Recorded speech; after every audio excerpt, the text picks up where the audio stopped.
You're watching Talkin' Ducks, built by Parr Lumber. Talkin' Ducks is presented by Pacific Clear Vision Institute and Les Schwab Tire Centers. Welcome into another edition of Talkin' Ducks. Transfers for the running back position for Oregon. Travis Dye is gone. CJ Verdell will not be coming back to Oregon either. We'll talk about what that means for the state of the running back room moving forward. Also, basketball. You've got men's basketball surging, women's basketball surging. We'll catch up with women's head coach Kelly Graves and get his thoughts on his team's 4-0 run here. And then we'll talk some more about college football and what the expansion talks that have kind of fizzled out, what that means moving forward. But let's go ahead and get to our opening drive, brought to you by Les Schwab Tire Centers, where they've been doing the right thing since 1952. And we welcome in three gentlemen that would have squibbed the kick to Kansas City. We've got Joey Harrington, Anthony Newman, and Aaron Fentress. And Joey, I want to get started with you because Travis Dye announces he's going to transfer. People are wondering where he's going to transfer to. Is it going to be a Big 12 school? Is he going to go back to Miami?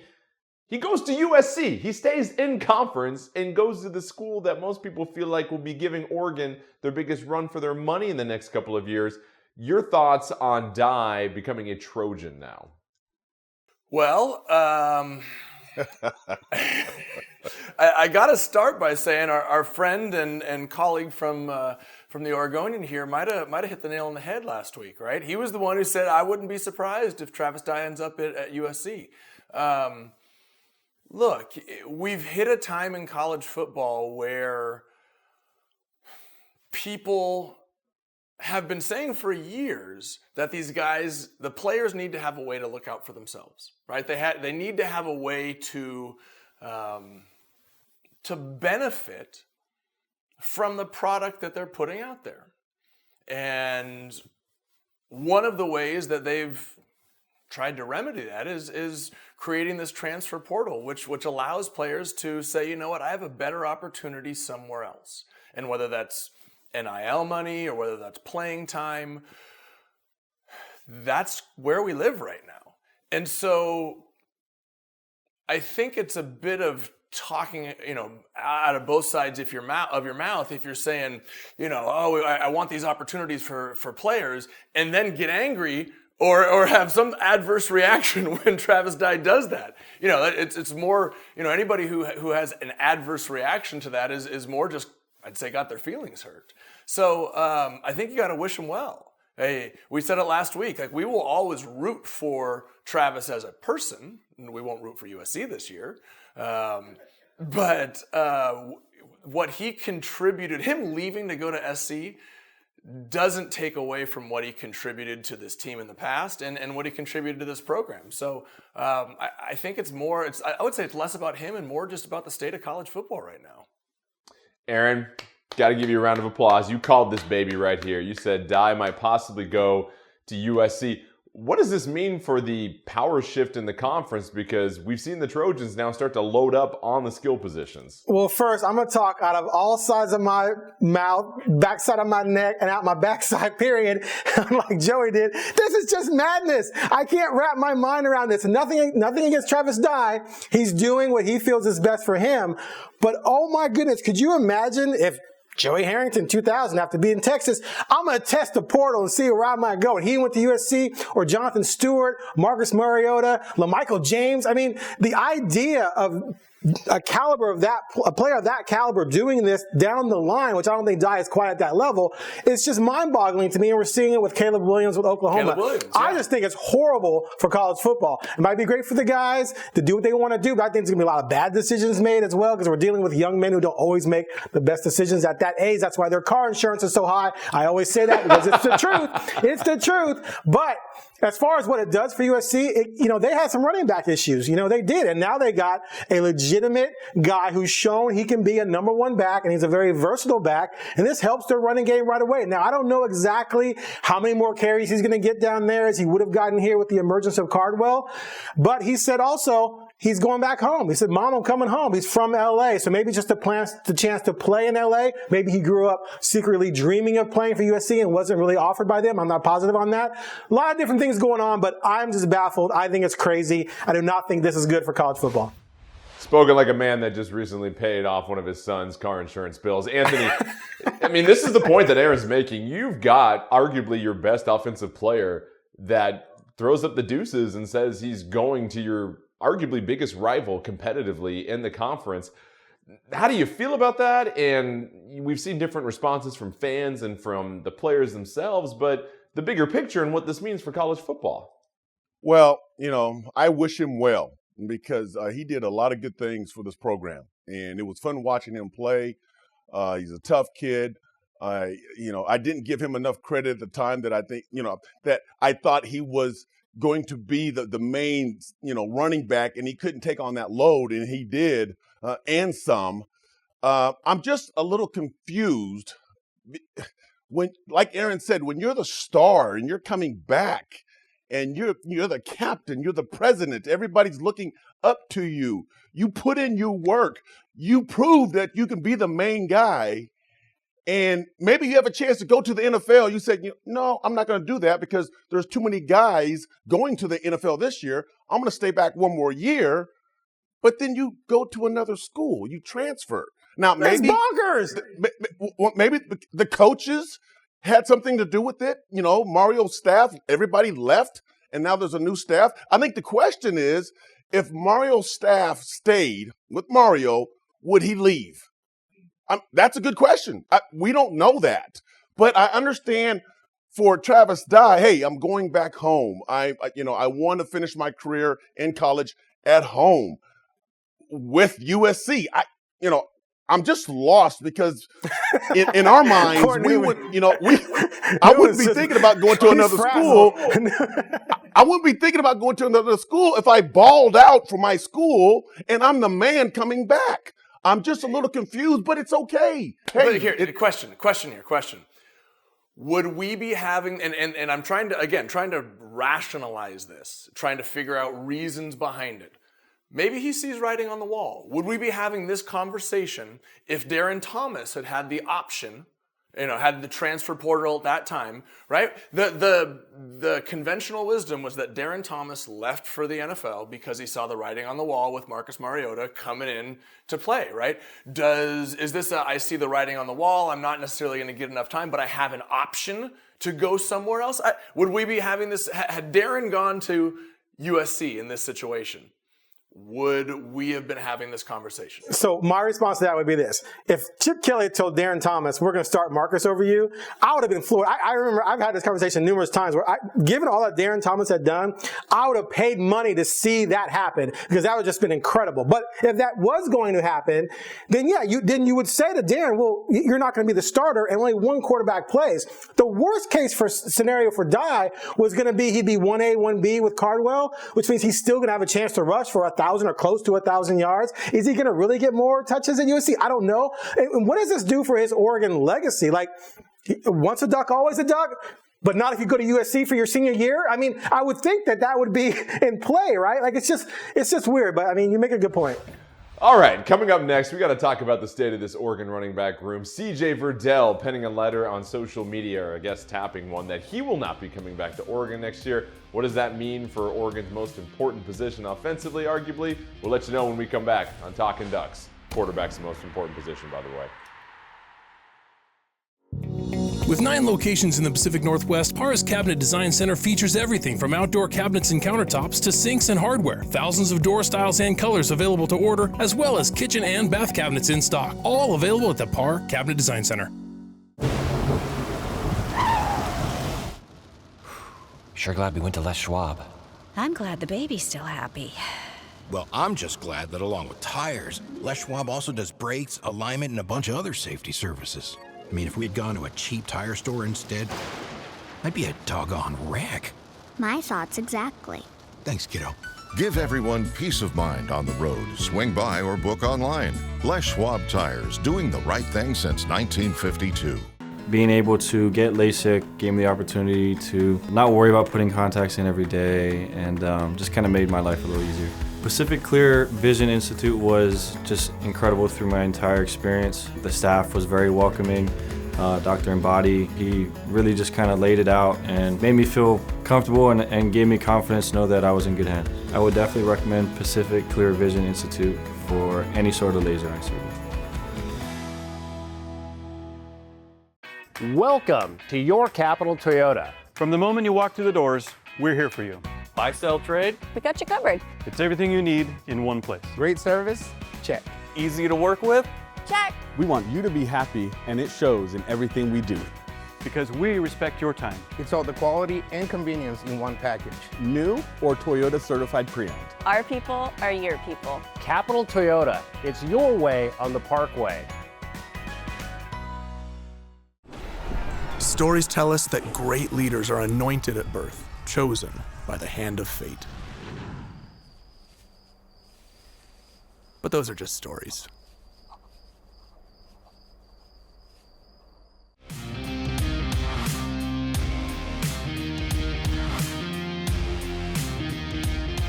You're watching Talkin' Ducks, built by Parr Lumber.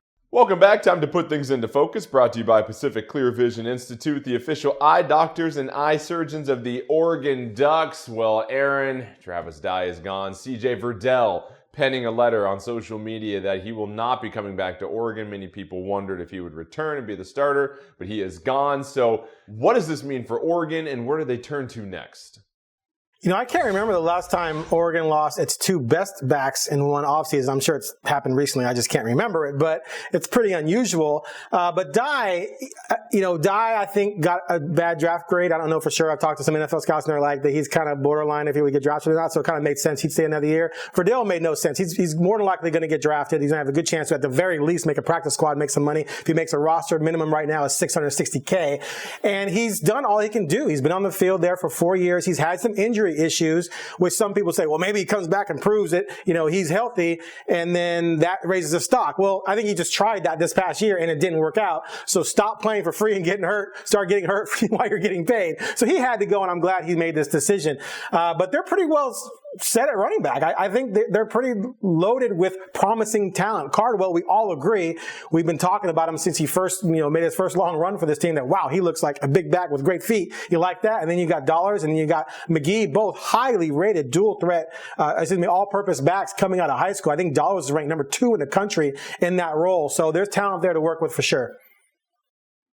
And Joey, where does this Oregon offense now go to? Because we don't know what it's going to look like underneath this new coaching regime. Is it going to be pass heavy or run heavy? Did we see enough from Oregon's depth to feel confident about Dollars and company possibly? Or is this something where you need to look at a transfer like Broussard from Colorado, where that might be warming up as far as the 2020 Offensive Player of the Year in the conference possibly becoming a Duck? No. This, if I came into a season and had 3 backs like Cardwell, Dollars, and McGee in that running back room, I'm feeling good. I'm feeling better than good. I'm feeling great about not just the possibility of having those guys there for a long time, but the ways in which you can use them. Because Aaron said it, right there. You got Cardwell, who's a big back, who's smooth and fluid. You got McGee and Dollar, who are versatile in the way that you can use them. I mean, this is.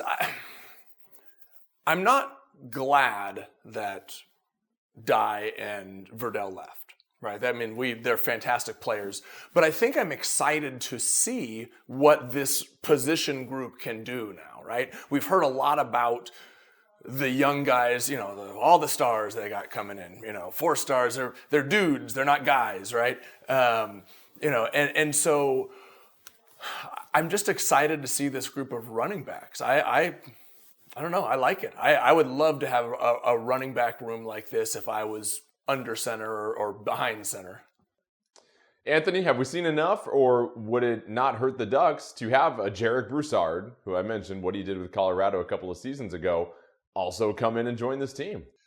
Well, it's always hard when you bring in a lot of running backs, and now you only have one football. So everybody wants the ball, but like Joey and Aaron said, you have different types of backs that you can use.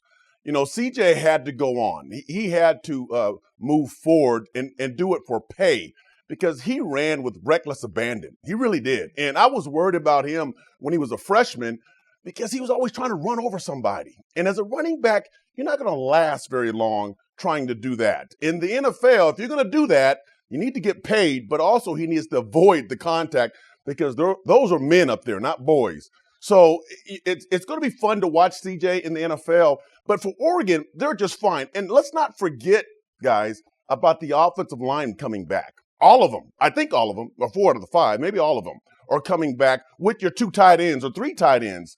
So you have the guys up front to create holes, and then you got some young running backs that are eager to show success and be the hero. They're gonna need some depth at running back, though. I think they only have 3 scholarship guys right now. They'll probably sign a freshman, I would imagine. And the transfer situation, like this is sort of like the reverse die, right? Now you're gonna take someone from Colorado, maybe, I mean, he's visiting, who won Pac-12 Player of the Year 2 years ago, when in 6 games he rushed for 895 yards. We'll do the math on that. That's like a 1,900-yard rusher in a full season, or 16 or 17. So if you can get that guy, I mean, like, I can't see this new staff not getting him. But the problem is, if you do that and say, okay, well, he's going to come in and he and Cardwell are going to be 1-2, well, then how's Dollar going to feel about that? He already jumped in and out of the transfer portal like he was on Star Trek, right? Beam me up, Scotty, beam me down, beam me up. And then now Seven McGee, he can play some slot as well, but do you alienate the young backs by bringing in a veteran who if he comes in, he's going to play a lot? So it's all pretty delicate, but I would argue that there's no way the staff would turn down a Pac-12 Player of the Year, Offensive Player of the Year like that if they could get him. Well, you hit the point. If you do bring him in, you have to resign yourself to the fact that one of those young guys is leaving, right? You're saying that having this guy for 1 year is better than the potential of having these young guys for 2 or 3 years. And I don't know if that's, if I'm making that decision, I don't know if that's something I go with right now. Knowing what we've seen from Cardwell and his ability to be that feature back and be supported by those other guys. Well, it'll be a tough situation for the coaching staff, of course. You obviously have to look at the talent, but we'll see. Maybe there are some conversations. Maybe the coaches have seen enough from these young guys that make them feel confident about what's there. Only time will tell. All right, stick around when we come back. We'll have more on Talkin' Ducks when we return. Don't forget, not too far around the corner, we'll talk some basketballs. Both the men's and women's team have been balling out lately. Plenty more when we come back. Do you have a stay-at-home project? We can help. Contact Parr from the comfort of your home. Get a free quote online or call a pro to order your materials. And the best part? We deliver. Call us or visit parr.com for details. Parr, your project experts for 90 years.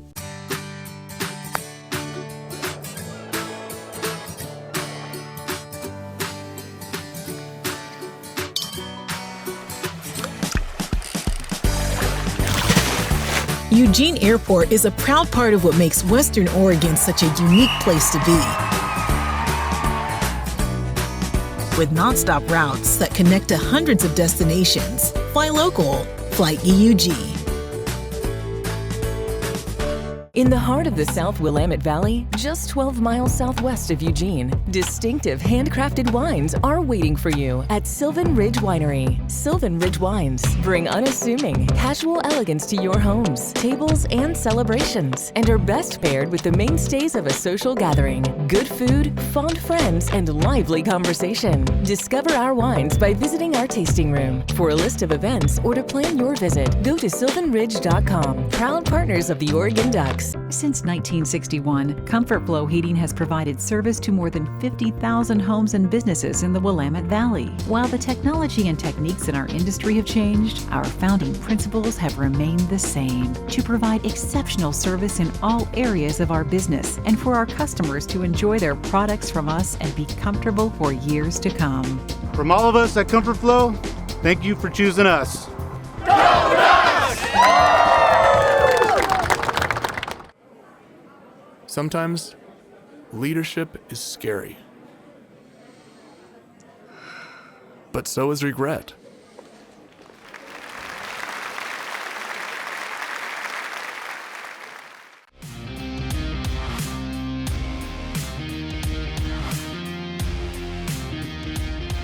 You're watching Talkin' Ducks, built by Parr Lumber. Time now for our Thing of Beauty, presented by Dr. Lee B. Daniel and Aesthetic Plastic Surgery. Live beautiful. Well, Oregon beating Washington 84-56 in a Pac-12 men's basketball conference contest at Matthew Knight Arena. The Ducks dominated from the early going, led 48-13 at halftime. Will Richardson leading the way with 21 points. Quincy Guerrier, Jacob Young each chipped in a dozen. Oregon has won 6 straight games against UW. They've won 12 of the last 13. And as a team this season, Oregon has won 6 straight games. Here's Dana Altman afterwards. Just one of those nights where things were clicking offensively for us, especially in that first half. We shot 65% and 65 from three or 66 from three. So, things were just clicking. We even made some free throws tonight. So that was a good night. The defense has just got to continue to improve. But we have made a tremendous jump, and it's mostly just the connection the guys have with each other, and we're just making fewer mistakes. And that's, something that can continue to get better, and it's going to have to. With some of the teams in the league, we're going to have to get a lot better defensively. All right, so Aaron, we hear from Dana Altman that this team is making fewer mistakes now, and many people assume that Oregon would have a turnaround at this point in the season, like they've always done underneath Dana Altman. But the way this team was struggling at first to the way that they're playing now, it's safe to say they've turned it around. We have a 6-game sample size, and I think to Altman's point, they've really limited a lot of those mistakes, especially defensively, that were causing them so many issues early in the season. Exactly. I think with a coach like Altman, when you're losing early, you're looking at why. Is it a talent deficiency? Well, if it is, then you're just in trouble. But if you can pinpoint 35 mistakes that you need to clean up and then start cleaning them up, then of course the math is just going to catch up to you. You're going to start winning games. I think after beating USC and UCLA, what you wanted to see was them build upon that, right? The Washington State game got postponed because of COVID. You got Washington coming to Matthew Knight, and Washington's not very good, but how are you going to play against them? Are you going to continue to play strong, error-free basketball? Not error-free, but you know what I'm saying, and dominate this team, or are you just going to barely beat them? They smoked them. They had runs of 8-0, 11-0, and 16-0 just in one half to build that big lead you talked about. So what we're seeing now is a team that Dana Altman has gone in there and just had them iron out those mistakes. It's like he's got an ironing board. He lays them out on the ironing board and just irons out those mistakes until all of a sudden you have a pristine looking shirt and you go out looking pretty sharp out there on the court. And that's where they are right now. Largest margin of victory ever in the series history between Oregon and Washington, that 28-point win by Oregon. All right, time now for Victory Road, presented by Capital Toyota in Salem, your way on the Parkway. Aaron, I think we've got to talk about the play of Will Richardson because he's been the consistent catalyst during the 6-0 run. And you were looking at the box scores between when Oregon was struggling in November, not even getting to 20 points a half, to what they're doing now. What have you seen from Will Richardson? Well, first of all, I'm still trying to go over the fact I just made an ironing analogy, but I'll let that go for right now. And thank you for letting that go, Jordan. Anyway, no, clearly, this is a situation where you have, a senior guard coming in, a leader, a point guard. We all remember when Peyton Pritchard, his junior year, struggled early. We're like, what's going on? And he turned it around. Richardson has turned it around. The last 3 games, 22 of 36 from the field. There was a stretch early in the year where he was like 0 for 4 or 3 for 7 or whatever in a few games in a row. He's picked things up. And with him playing that well and playing as smart as he's playing, that's part of the stuff about ironing it out, right? You've ironed out Will Richardson, and that changes everything else. Plus, he's doing a really good job as a point person on their defense as well.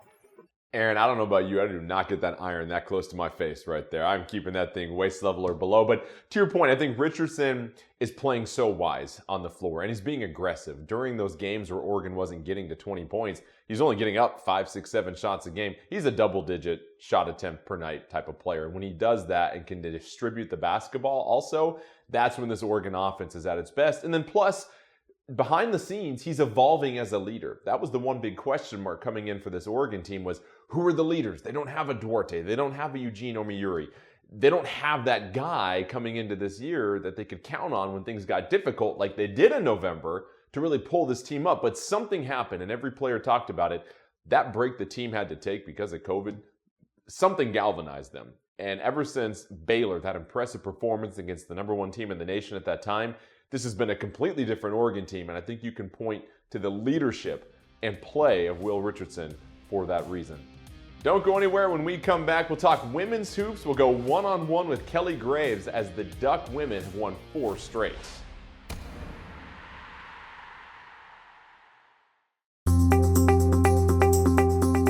Parr Lumber is committed to providing the best customer service. We provide personal service. We're problem solvers. We're positive and courteous. We're competent and professional. We are committed to delivering exceptional service every time. We're appreciative and we care. We are Parr Lumber.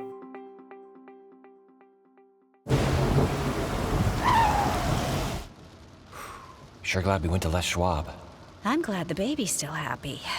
Well, I'm just glad that along with tires, Les Schwab also does brakes, alignment, and a bunch of other safety services. I mean, if we had gone to a cheap tire store instead, I'd be a doggone wreck. My thoughts exactly. Thanks, kiddo.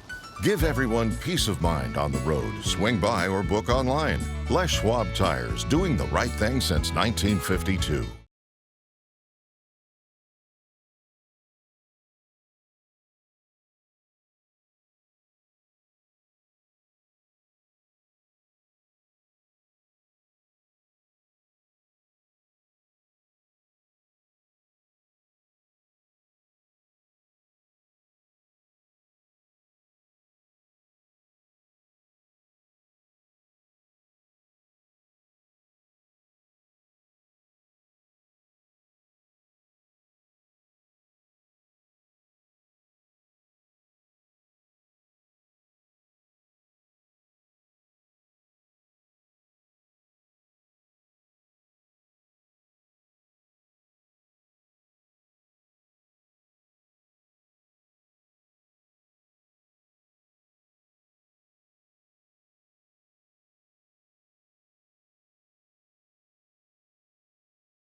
You're watching Talkin' Ducks, built by Parr Lumber. Well, Coach, thanks again for joining us, and a little bit closer than you would have liked it, 68-61 over Washington, but it's still a road win in conference play.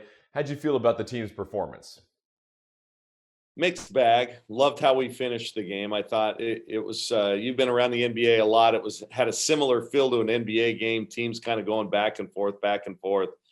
And then the last couple of minutes of the game, the better team kind of takes control and finishes it. That's kind of what we did that night.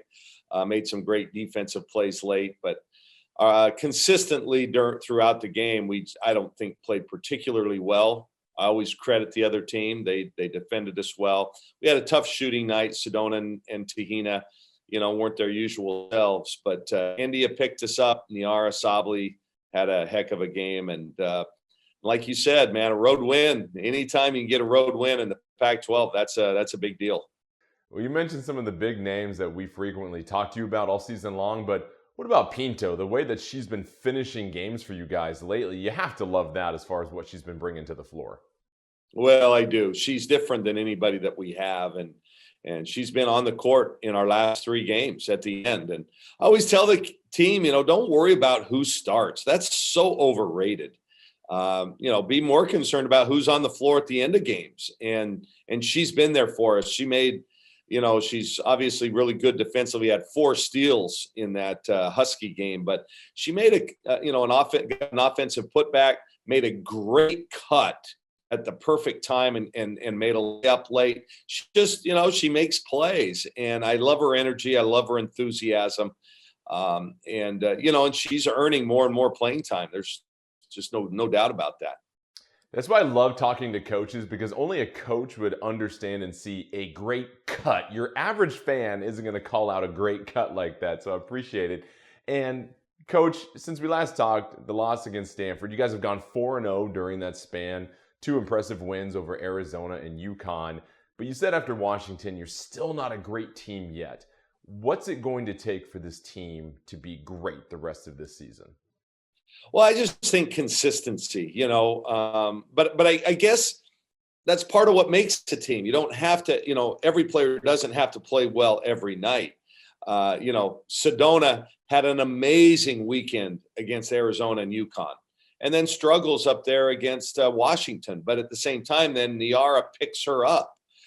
India, was okay last weekend, but then she has a huge game at Washington when Tahina wasn't quite as strong. So I guess that's what makes a team, but you still want to be as consistent as possible. That shows up mostly on the defensive end. I thought in the Arizona game, there were times, especially that last quarter and overtime, where we really defended well, about as well as we're capable of defending. Same in the UConn game. There were a couple of quarters where we really put the clamps down on them, but then it wasn't consistent. We didn't start that way. We didn't finish that way against UConn. So, and then against Washington, same thing, just a little up and down. So we just have to continue to do a better job being more consistent. And a lot of that comes in effort. We're still trying to figure out our lineup, and who's going in what. That takes a long time. And to think about it, you mentioned, 5 games. We've had our roster for 5 games. And that's still pretty new. So I always say we're in still early December, late November mode. But we continue to make strides, and we're going to get better and better with each game. Yeah, unfortunately, your next 3 games, it's some more home cooking. 3 home games against Utah, then the 2 LA schools. What do you see from your upcoming opponents? And going back to sort of the next 3 games, what's one area of focus for you guys? Yeah.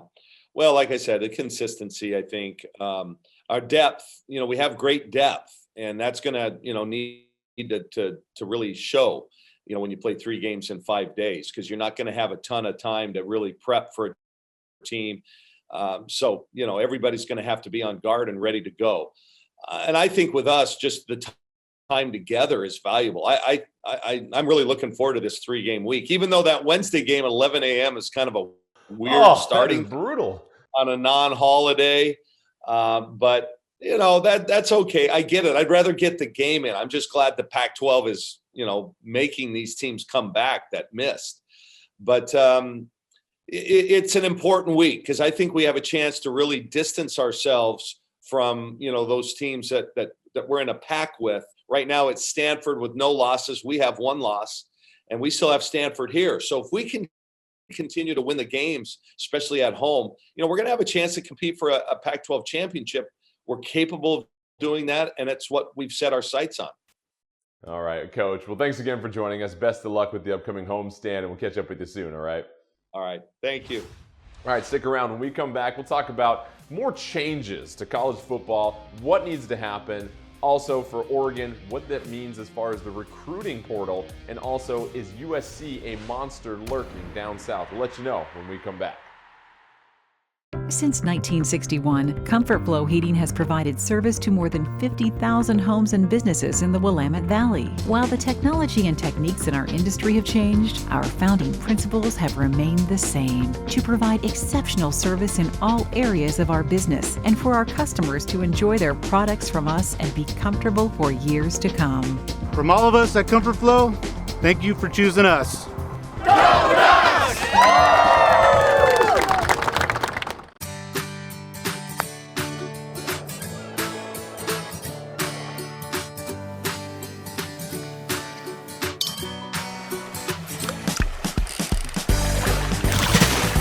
Eugene Airport is a proud part of what makes Western Oregon such a unique place to be. With nonstop routes that connect to hundreds of destinations, fly local, fly EUG. Welcome to your Capital Toyota. From the moment you walk through the doors, we're here for you. Buy, sell, trade. We got you covered. It's everything you need in one place. Great service? Check. Easy to work with? Check. We want you to be happy, and it shows in everything we do. Because we respect your time. It's all the quality and convenience in one package. New or Toyota certified pre-owned. Our people are your people. Capital Toyota. It's your way on the Parkway.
You're watching Talkin' Ducks, built by Parr Lumber. Welcome back. Let's fly around the Pac-12, courtesy of Eugene Airport. Fly easy, fly EUG. Well, Mario Williams joining the talent at USC that Lincoln Riley and his new staff is putting together. And Anthony, you look at the Trojans, and right now it seems like they have the best 7-on-7 team in the nation. A lot of skill position players left and right. But what do you make about what Lincoln Riley and his staff are putting together right now down in Los Angeles? It feels like things are coming together quicker than people anticipated. Well, they are. I mean, people will go to USC. They've lost some players as well. And USC, for the last 10 years, I swear it's every year, preseason polls, USC is going to be in the mix this year. They're always saying that because they always have these 4- and 5-star players, but for some reason, they don't gel together. You have to play together as a team. You have to put in work together over the years as a coaching staff as well. So this year, Lincoln Riley's putting a new staff together. It is hard to get into your group, into your team, and play great that first year. You're trying to learn each other. You're trying to figure each other out. So it's going to take some time. And you're getting transfers who are coming to play at USC, but they got 1 year. It's 1 year and then you're done. So I think it's going to take some time. They're going to be dangerous, no doubt about it. They're USC. But for some reason, for the last 10 years, preseason poll, everyone says USC is going to be good again. They're going to be at the top again, and then they fall. I think they're going to fall again. Look, all these transfers, I'm looking at the list right now. They're all nice. I'm waiting for Caleb Williams. Unless I hear the name Caleb Williams, none of this matters because they lost Jackson Dart, they lost Slowless. So who's their quarterback? So if they get Caleb Williams, though, the fact that they added Jerry Rice's son, Brendan Rice, who's pretty good. They added Mario Williams for Oklahoma, who played with Caleb Williams. He's pretty good. And they got the receiver from Washington, Terrell Bynum, who had a pretty good season, 400-plus yards and like 5 touchdowns with no really good quarterback play. They're going to put up a lot of points. I just think that's a given. And to Anthony's point, it's hilarious that you bring that up because that's so true. They have been stacked recruiting-wise, but there's a difference. This is what we talked about. There's a difference between a guy and a dude. USC has recruited a ton of 4- and 5-star running backs. Ain't one of them been close to Reggie Bush because Reggie Bush was a dude and a dog. The rest of the guys were just guys. So for me, the dude, the dog, is Caleb Williams. They get him, everything else falls in place, and they are going to win the South. Guaranteed. They also added Travis Dye, by the way, don't forget. All right, let's go ahead and get to our hot topic brought to you by Comfort Flow Heating, the HVAC industry leader in Western Oregon since 1961. And a lot of priorities for college football because, Anthony, we said it's starting to get bonkers here. It's turned into free agency, basically. And some schools, you get the sense, are almost hiring coaches because they know they're going to bring a quarterback with them when they come. And that's going to set them up for the next couple of years. But what's the biggest priority to correct course or to improve college football? Is it playoff expansion, Anthony? Is it putting a wrangle on this transfer portal? Or is there something that needs to be done about the early signing period in which we see so many coaches decide to bail out before the bowl games? Well, I like expansion, for the playoffs. But there's one thing that you didn't say, Jordan. It's making sure the coaches stay and finish their year. Okay, I think that's created a lot of problems. And that's why a lot of these kids are transferring because their coach left. And their coach left in the middle of the or at the end of the year when they're still playing. So I think that needs to be taken care of first, and then we can get to some other things because when you got all these coaches flying around, and I don't like the fact that I'm a coach and I walk into your home and tell your mom to trust me. I will take care of you for the next 4 years. And the next year, I'm gone. And I take the whole staff with me. So how do you build the trust with parents and all these kids that you're recruiting? So that, to me, as far as the system, that's jacked up. That needs to change. Joey, what changes are you making? I think it depends on what you're trying to fix. Right? Are you trying to fix the competitive balance? Are you trying to fix access to the playoff? Of course, everybody wants to see an expanded playoff, right? You're tired of seeing, the SEC championship become the national championship. And bringing in extra teams gives you the opportunity to see those, Boise State upsets in football, that we always see in basketball March Madness. But I think that there needs to be something done about the transfer portal. Because, and this was the argument against it, is it's the slippery slope, right? Once you get this door open, how do you get it closed? And what we're seeing is just, it's essentially become college free agency. Now, maybe that's what we want. And maybe we just all need to have a shift in mindset and understand that this is just going to be a minor league, kind of farm system for the NFL. But I don't think anybody truly wants that out of college football. There's something that's unique about college football. There's something that's unique about that connection to your school.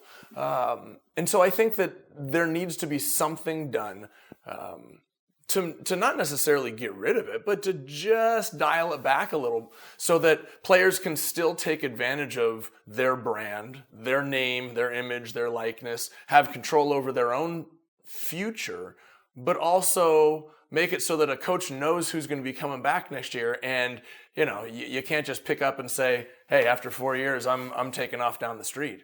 So I don't know that anybody truly wants that for college football, but maybe I'm wrong.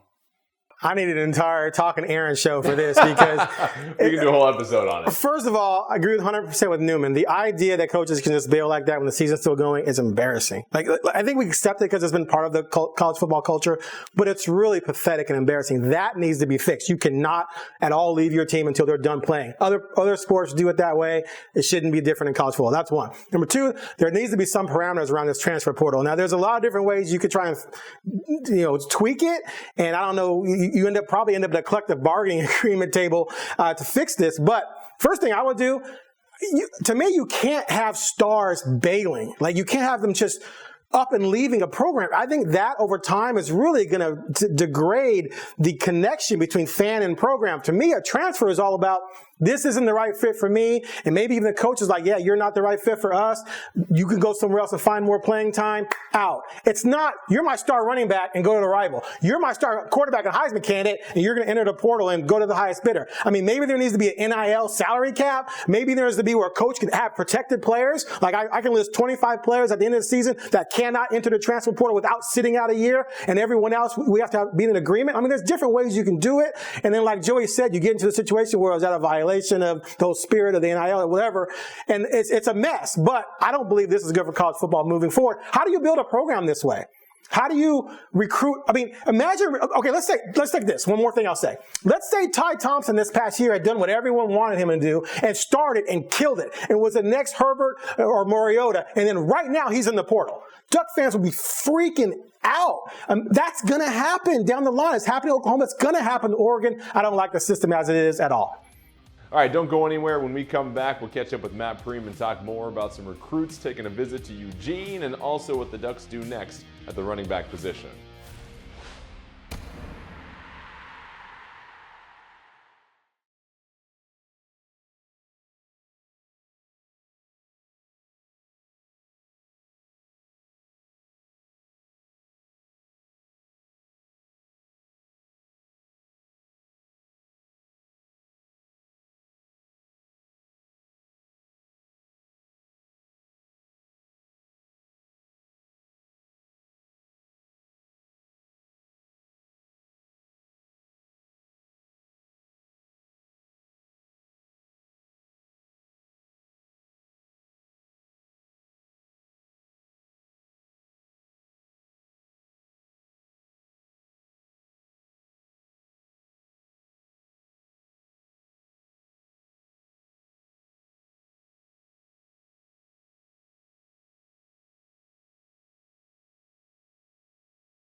You're watching Talkin' Ducks, built by Parr Lumber. Time now for What's Cookin', brought to you by Sam's Northwest Barbecue, the largest brick and mortar specialty barbecue store in the Northwest. Here's Matt Preem from 24/7 Sports in Duck Territory. All right, Matt, thanks again for joining us. We'll get to the gridiron here soon, but I gotta know, that Xbox 360 behind you, is that thing still healthy, or has it experienced the red ring of death? Oh man, it's healthy. I broke it out this weekend. I found NCAA 14, and I cannot find the controller, however, to actually play the game. The struggle is very real. You know, I'll let you know if I have one on my hands by any chance. But let's get to Oregon, because they don't have a lot of running backs on their hands right now. The news, of course, you've got Travis Dye that transferred to USC. Now CJ Verdell announcing the fact that he will not come back and be a Duck. So for Oregon, I want to get to the next potential running back. Sure. And Jarek Broussard from Colorado, there's been a lot of talks about him maybe transferring to Oregon. What's the latest on that? Yeah, Broussard was actually at TCU for a visit Friday, and then Travis Dye put his name in the portal. And by Saturday afternoon, I don't know if it was by design or if it was just that quickly, he was in Eugene with family for an official visit, stayed through Sunday, and then left. I got an opportunity to meet with Loxley, Oregon's new running backs coach, also Dan Lanning, Kenny Dillingham, the whole crew. Got wined and dined by the Ducks, and it looks like they're going to be a serious player here, and one that, if you watch his tape, reminds you a little bit of Travis Dye himself, both smaller running backs. And we should note Broussard was the 2020 Pac-12 Offensive Player of the Year. So I guess if you're going to lose Dye, which you never wanted to have happen, Broussard looks like a good potential replacement. Now for Oregon, their staff was busy this past week. A lot of talent on campus. Can you give us a summary as far as who else was in Eugene, and are they potentially leaning towards the Ducks? Yeah, they had 3 high school guys on campus for official visits, one of which 4-star running back Jordan James. He's currently committed to Georgia out of Tennessee, but he did not sign. And while he was here for his visit, Bulldogs offered another running back a scholarship. If you want to read into that a little bit, Georgia's I was talking with some people, and it sounds like Georgia is kind of expecting Jordan James not to sign with Georgia. And he's going to go officially visit Florida this weekend, but it looks like Oregon or Florida is going to be in a good position to land him. Then they had over 20 guys from 2023, 2024, and even a couple freshman 2025 players on campus this weekend for unofficial visits. The biggest one, Jaden Rashada, a 4-star quarterback, top 5 player at his position in 2023 out of Southern California. Big time playmaker, big time player, is one of Oregon's top targets and needs for that 2023 class. Last questions for you here, Matt. You obviously have been following men's and women's basketball. It seems like both these teams have really found their stride finally. Women have won 4 straight. Men, of course, that unbelievable weekend down in LA. They've been very impressive. Of those two, do you see either one of them threatening for a Pac-12 title? Because on the women's side, Stanford has been dominant, and on the men's side, it looks like it's Arizona versus everybody else in the conference. It's a good question. The men, they still have home games against the UCLA, USCs. They have to go to Arizona. Wildcats have not lost in Pac-12 play this season yet, so they're going to need a little bit of help to catch up to those to Arizona while not losing a game in the process. That's going to be pretty hard, knowing the 3 teams they still have to play and others. They have to go to Colorado, a place Dan Alma has not been able to win at yet. The women, on the other hand, seem to be in a better position. It's also a league that's probably got more opportunities for cannibalism to play out within the league. The league beating up on each other. I would probably pick the women if I had to pick either of the two, but that's not to say the men don't have a good chance as well. I think the women have the easier path to get to a conference championship in a regular season, but not to play devil's advocate and to say both answers, but I kind of think both have a shot here. Hey, nothing wrong with that. Good point with the men, though. Arizona has yet to play USC or UCLA yet this season. Now, the Packers, tough loss for them this past weekend. What is your go-to meat that you cook when you need to just feel better about yourself after such a gut-wrenching loss that the Packers had to deal with? A nice steak. I'd like to throw that on the grill. Or sometimes I will smoke a nice little small little pork butt. That's always a good one as well. To just sour my depression there a little bit with my Packers losing. That was cold. That was a very surprising loss to a team that is quarterbacked by Jimmy Garoppolo. All right, Matt, hey, appreciate it. I'll let you go drown your sorrows in some meat. We'll catch up with you next week, all right? Yeah, I appreciate it. Thanks again, Matt. Don't go anywhere. When we come back, we'll close up shop and give you more of our postseason awards for this Oregon football team on Talkin' Ducks.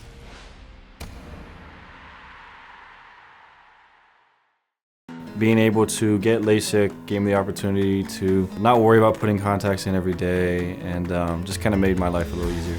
Pacific Clear Vision Institute was just incredible through my entire experience. The staff was very welcoming.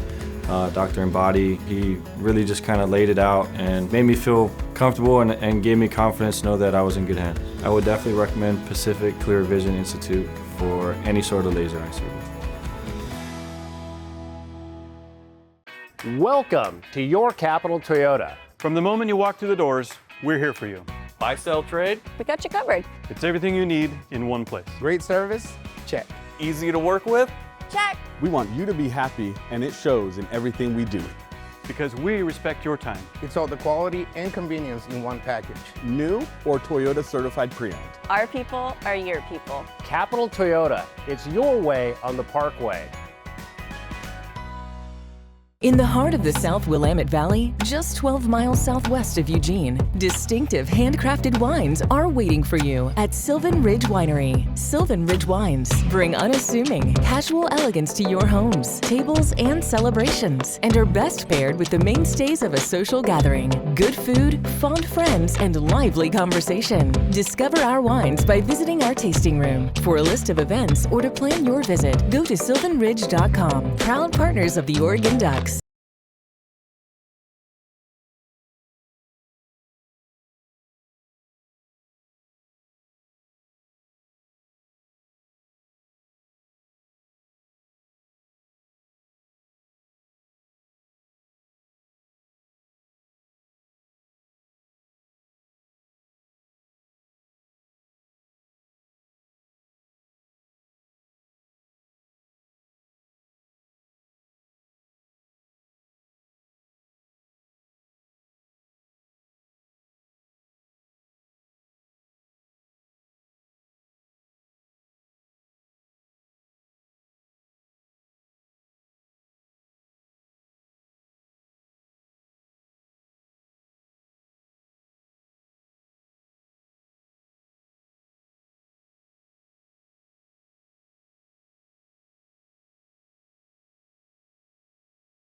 You're watching Talkin' Ducks, built by Parr Lumber.